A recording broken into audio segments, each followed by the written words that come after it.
Sur de l'invisible et que Dieu ramène l'héritage vers nous. Amen. De l'invisible et que Dieu ramène l'héritage vers nous. Amen. Vous savez, nous sommes en train de regarder Jacob comme un vrai modèle pour notre réussite spirituelle sur la terre. Amen. Alléluia. Parce que la bénédiction de l'Éternel ne se limite pas seulement dans la dimension spirituelle, mais ça matérialise aussi dans la dimension invisible. Parce que la Bible déclare, il appelle les choses qui n'existaient pas à l'existence. Amen. Nous allons lire deux versets bibliques. Genèse chapitre 27, verset 20.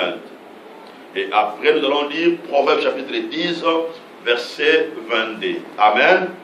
En tout cas, le verset de Genèse chapitre 27, verset 20, c'est vraiment un verset de base pour nous. Je vais lire la parole du Seigneur.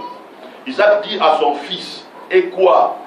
Tu en as déjà trouvé, mon fils? Et Jacob répondit, c'est l'Éternel ton Dieu qui l'a fait venir devant moi. Amen. Amen. C'est l'Éternel ton Dieu qui l'a fait venir devant moi. Cela veut dire Jacob avait la capacité de voir dans la dimension spirituelle l'héritage que Dieu avait préparé pour lui, et il affirme cela devant son père Isaac selon la demande qu'Isaac avait fait. Amen. De préparer un gibier, et ce gibier-là était la porte qui devait ouvrir la bénédiction de l'héritage à l'enfant qui devait apporter la nourriture. Amen. Mais Jacob ici utilise un langage prophétique. Il dit, l'Éternel ton Dieu l'a fait venir devant moi. Amen. Amen. Jacob n'a pas dit que c'est ma mère Rebecca qui a préparé ça. Amen. Amen. Il a lu au-delà de ça. Il dit, c'est l'Éternel ton Dieu l'a fait venir devant moi. Proverbe chapitre 10, verset 22. Je lis la parole du Seigneur.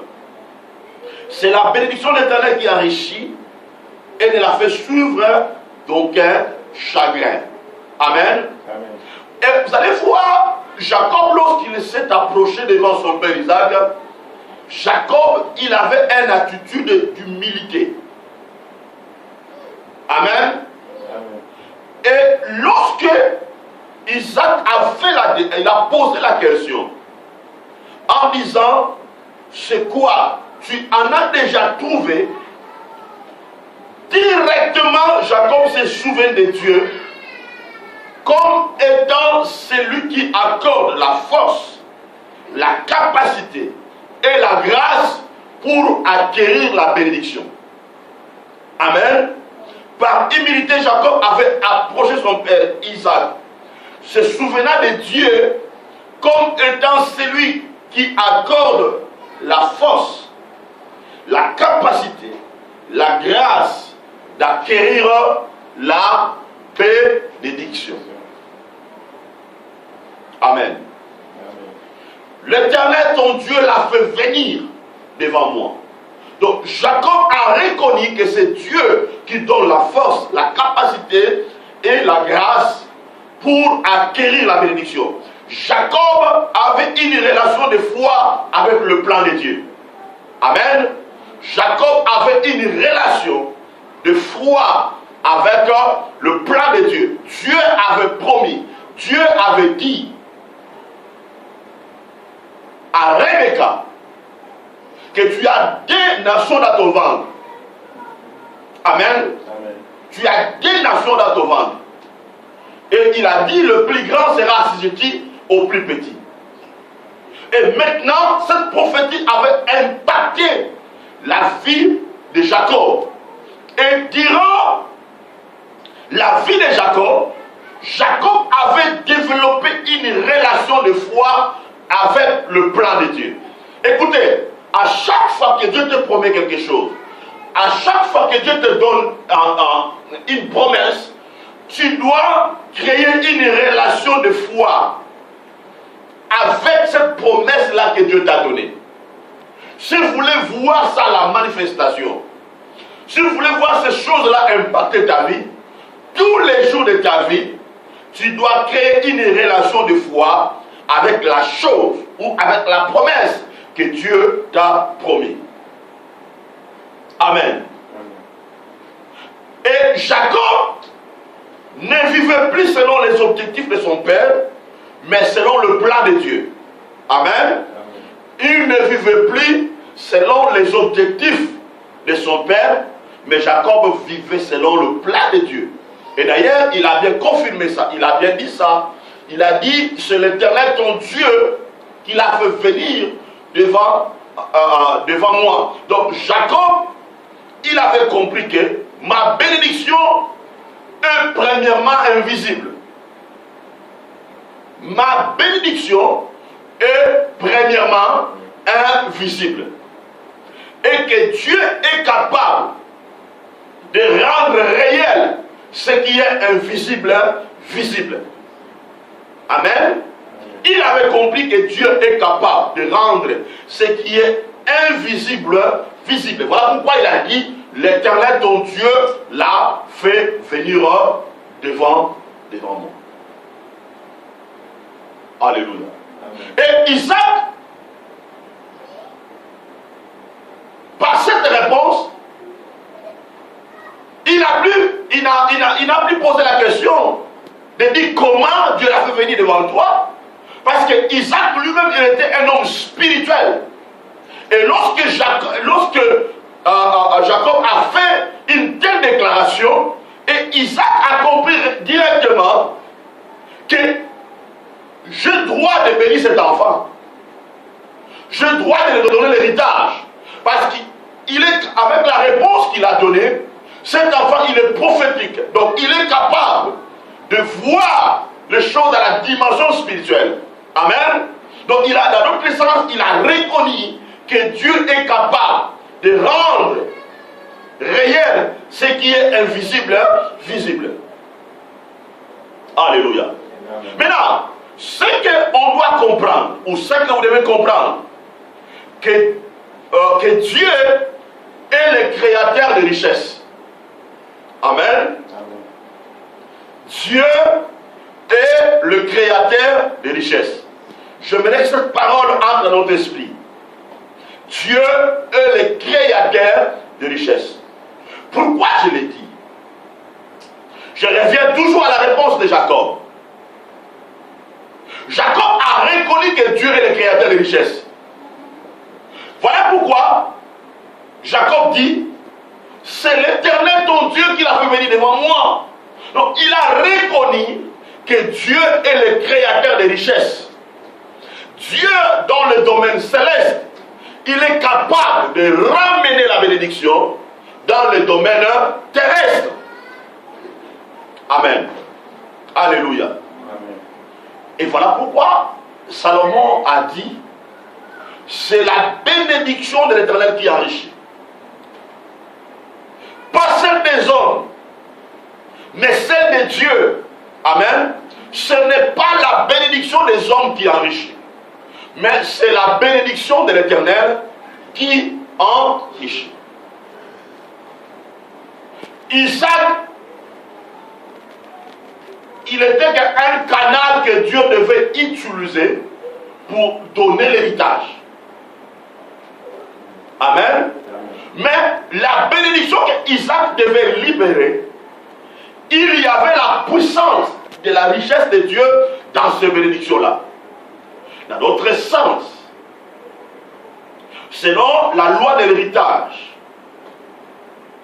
Isaac avait le droit de bénir.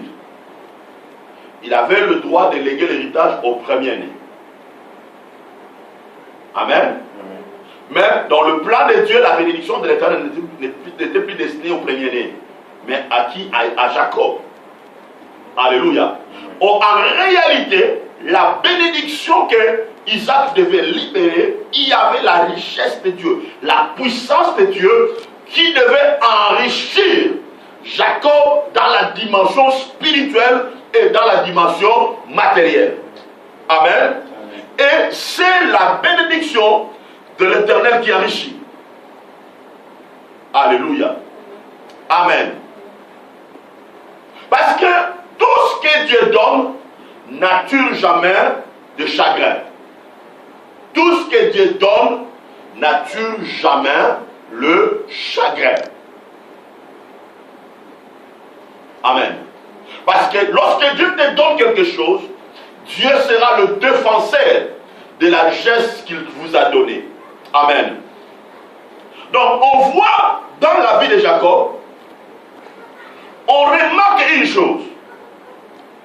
Jacob, il était un homme très actif pour atteindre son objectif. Amen. Dans sa façon de faire, dans sa façon d'agir, on voit Jacob, il était un homme très actif pour atteindre son but. Amen. Donc si nous voulons vivre la manifestation de l'héritage de Dieu dans notre vie, si nous voulons que Dieu ramène la bénédiction qui est dans le domaine invisible vers le domaine visible, nous devons être très actifs dans notre manière de faire et d'agir. Alléluia. Amen. Et ce qui est important, nous devons fixer nos objectifs par rapport aux promesses que Dieu vous a données, ou par rapport aux promesses que Dieu nous a données. Ne fixe pas tes objectifs vers autre chose, mais tu dois fixer tes objectifs vers la prophétie, vers la vision, vers les promesses que Dieu t'a données. Et quand tu fixes tes objectifs par rapport aux promesses, par rapport à la vision que Dieu t'a donnée, tu dois être très actif pour amener cela à la manifestation. Amen. Et tel était le caractère, telle était l'attitude de Jacob. Amen. Donc, lorsque Rebecca a donné à Jacob de la nourriture, des ressources, pour aller donner à son père, afin que son père puisse le bénir,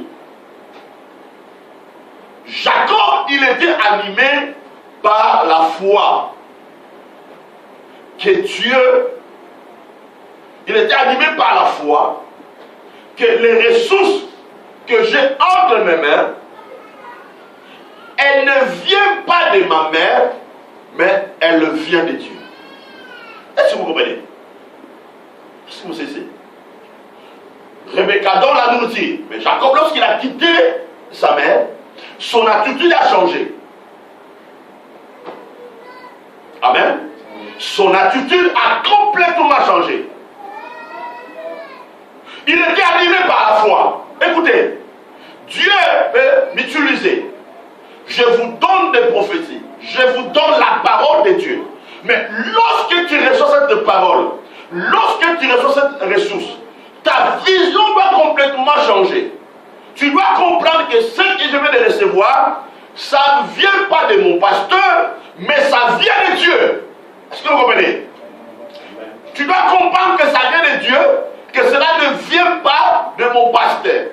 Cela ne vient pas de ma mère ou de mon père, mais ça vient directement de Dieu. Et c'est ce que Jacob a manifesté. Et une telle personne qui a telle attitude, bien aimé, il sera obligé de réussir ou d'atteindre ses objectifs. Beaucoup de gens échouent dans nos églises, beaucoup de gens en France, pas dans la vie chrétienne, parce que lorsque la parole est libérée, ou la promesse de Dieu est libérée, ou la prophétie est libérée, lui il voit comme si c'est le pasteur qui a libéré ça. Donc il est incapable de lire au-delà de cette parole-là et de changer son attitude et de manifester l'attitude de foi pour amener ces choses à la manifestation. Et Jacob a bien compris que ces choses ne viennent pas de ma mère, mais ça vient de Dieu. Voilà pourquoi lorsqu'il arrive devant Isaac, on lui pose la question, il dit, c'est l'Éternel ton Dieu qui l'a fait venir devant moi. C'est l'Éternel ton Dieu qui l'a fait venir devant moi. Alléluia. Et quand on n'est pas prophétique, on ne peut pas comprendre ça. Dieu peut te donner le pouvoir. Dieu peut te donner la bénédiction. Dieu peut te donner tout. Et quand Dieu amène quelque chose, ça peut être en contradiction avec la réalité. Amen. Ça peut être en contradiction avec la réalité. Parce que selon la réalité, c'était Esaü qui était le premier-né. Mais les choses qui viennent de Dieu viennent perturber l'ordre établi par les hommes. C'est comprenez? Amen. Amen. Les choses qui viennent de Dieu viennent perturber l'ordre établi par les hommes. Je vous donne l'exemple. Saoul était le pardon. C'était, oui, le roi Saoul. Hein? Il y a trop de choses dans ma tête. Amen. Le roi Saoul, amen, c'est lui qui était destiné, c'est lui qui était le roi. Et Jonathan, son fils, c'est lui qui avait droit à l'héritage. Amen. Amen. Mais Dieu a choisi David. Vous comprenez? Cette royauté était venue tout droit de Dieu. Et Dieu est venu perturber l'ordre qui a été établi. Amen. Pour amener David au trône. Donc Dieu peut perturber quelque chose. Et comment Dieu peut perturber quelque chose? Dieu, il parle déjà d'avance. Dieu avait déjà parlé, il avait déjà oint David roi sans... Écoutez, Saoul n'était pas même au courant que David a été déjà oint. Donc cela veut dire, avant même les élections royales, Dieu avait déjà créé son Seigneur. Amen. Amen. Dieu avait déjà créé son secteur électoral. Il avait déjà choisi David comme roi. Il avait déjà proclamé David vainqueur. Et dans les temps opportuns, Dieu a fait quoi? Il amène au trône. Dieu a fait quoi? Il a perturbé l'ordre. Souvent, lorsque Dieu veut perturber l'ordre, quand les gens ne sont pas prophétiques, qu'est-ce qui va se passer? Les gens vont attaquer. La personne que Dieu a oint et la personne que Dieu a choisie. Saoul, il a attaqué David, sans pourtant oublier, il attaquait l'onction de Dieu, le choix de Dieu qui était sur David. Maintenant, on ne peut jamais vaincre, même si tu attaques ce que Dieu a oint, ce que Dieu a choisi, tu ne vaincras jamais le choix de Dieu. Amen. Parce que ce qui se repose sur toi ne vient pas de toi ni des hommes, mais ça vient de Dieu lui-même.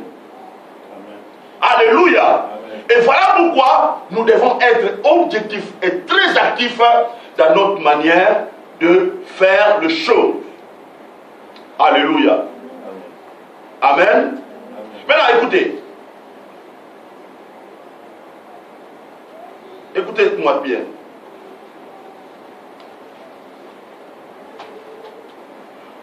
Tout obstacle qui faisait barrière devant Jacob, il était transformé en une opportunité divine.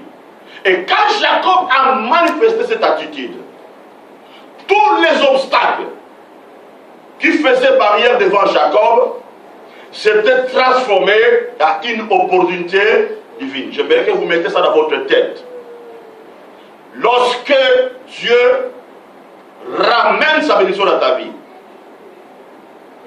et que tu manifestes l'attitude de la foi et que tu es déterminé et que tu es très actif à celle-ci, les barrières vont tomber et toutes ces barrières-là, obstacles-là, vont se transformer à des opportunités divines.